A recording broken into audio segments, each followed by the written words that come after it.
মা হওয়ার পর না বুঝেছি সন্তান কী জিনিস, সন্তানের প্রতি মায়া জিনিসটা কি, আর সন্তানের জন্য স্যাক্রিফাইস তার কথা তো বাদই দিই। হ্যালো এভরিওয়ান, আসসালামু আলাইকুম। কি অবস্থা আপনাদের? আলহামদুলিল্লাহ আমি ভালো আছি, আমরা ভালো আছি। তো আপনারা কেমন আছেন অবশ্যই কমেন্ট করে জানিয়ে দিবেন।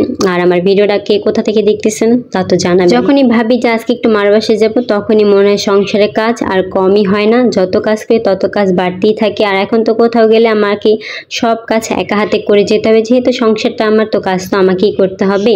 যখনই আমি ভাবি যে আজকে একটু যাব, তখনই মনে হয় যে এই কাজটা আমি এখনই করতে হবে, ওই কাজটা না করলে বোধহয় চলবে। নিজের সংসারের কাজ তো আছেই, তার সাথে তো ফ্যামিলিকে তো সময় দিতে হবে। তার জন্য আজকে ভাবতেছিলাম যে আমি আর আমার মেয়ে একটু বাসায় যাই। আর আমার মেয়েকে যদি বলি তোমার নানি বাসায় যাবা, তখনই বলবে মারি মারি, মানে ওর খালাতো বোনের নাম মারি, ও সেটাই বলবে। এখন শুধু মারি মানে নানি বাসায় বলতে পারে না, বলে মারি মারি। তো আমার মেয়ে তো অনেক ঘুরতে পছন্দ করে। আমি যখনই বলি মা চলো বাইরে যাই, উনি ওনার জুতো জামা যেখানে যা আছে সব কিছু নিয়ে এসে, আর আপনারা লক্ষ্য করলে দেখতে পারবেন ও একা একা টিপ পড়ছে। ও আর তো সাজুগুজু করতে পছন্দ করে। আসলে মেয়েরা অনেক ঢঙ্গি হয়, তাই না? আমি যখনই বলছি আমি বাইরে যাব, ও কোথা থেকে জানি টিপ খুঁজে নিয়ে আসছে, আর খুঁজে এনে নিজেই পড়া শুরু করছে। তা আমি দেখে বললাম যে মা তুমি তো ঠিক জায়গা মতো পড়ো নি, দাও আমি তোমাকে ঠিক করে পরে দেবো। আমাকে দিবে না, ও ভাবছে আমি নিয়ে নিবো ওটা। তো আমি আরেকটা টিপ নাকি সুন্দর করে পরে দিলাম, আর ওই পাশে টিপটার কানে করে দিয়ে দিলাম, যাতে আমার মেয়ের প্রতি মাশাল্লাহ কারো নজর না লাগে।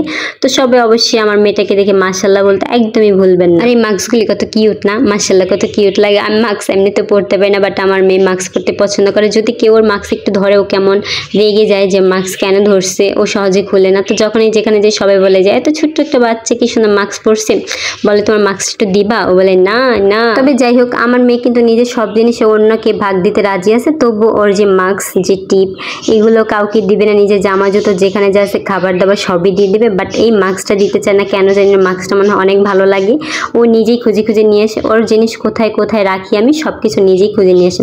যাই হোক, আমরা কথা বলতে বলতে রেডি তো হয়ে গেলাম। রেডি হয়ে এখন আমরা রিক্সা নিয়ে নিলাম। আর আজকে আকাশটা কত সুন্দর না, আজকে অনেক সুন্দর লাগতেছিল আকাশটা। তো আমরা দুজনে তো ঘুরতে ঘুরতে চলে গেছিলাম, আর ওনার বাবাকে রেখে আসছিলাম বাসায়। উনি আমাদের সাথে যাবে না, উনি বাসায় বসে ঘুমাচ্ছিল। তবে আমার মেয়ে তো আমার মতনই, আমার এত ঘুরতে ভালো লাগে, আর বিশেষ করে রিক্সায় করে ঘুরতে আমার অনেক ভালো লাগে। আমার মেয়েও রিক্সায় ঘুরতে অনেক খুব পছন্দ করে। আমার এই ছোট্ট বাচ্চাটা মাশাআল্লাহ, আর কিছুদিন পরই আর কি কিছু মাস পর আর কি ওর 2 বছর পূর্ণ হয়ে যাবে। কিভাবে দেখতে দেখতে বছর চলে যায় বলা। আর আজকে আকাশটা তো মাশাআল্লাহ অনেক সুন্দর লাগতেছিল, তবুও অনেক রোদ ছিল, সকাল দিক দিয়ে অনেক রোদ হচ্ছিল, আর এত গরম লাগতেছিল। এই জন্য বলতেছিলাম মামাকে যে হুকটা উনি উঠে দিত, তো উনি উঠে দিয়েছিল। এবার তো মামা পুরো একেবারে মনে হয় রিক্সা চালাইতেছিল না, উড়োজাহাজ চালাইতেছিল, এত জোরে জোরে যেতেছিল। আর রাস্তাঘাট আজকে তো পুরাই ফাঁকা ছিল। আসলে প্রতিটা মায়েরই নিজ নিজ সন্তানের প্রতি অনেক মায়া কাজ করে, বাট আমারও তো মায়া কাজ করে আমার সন্তানের প্রতি।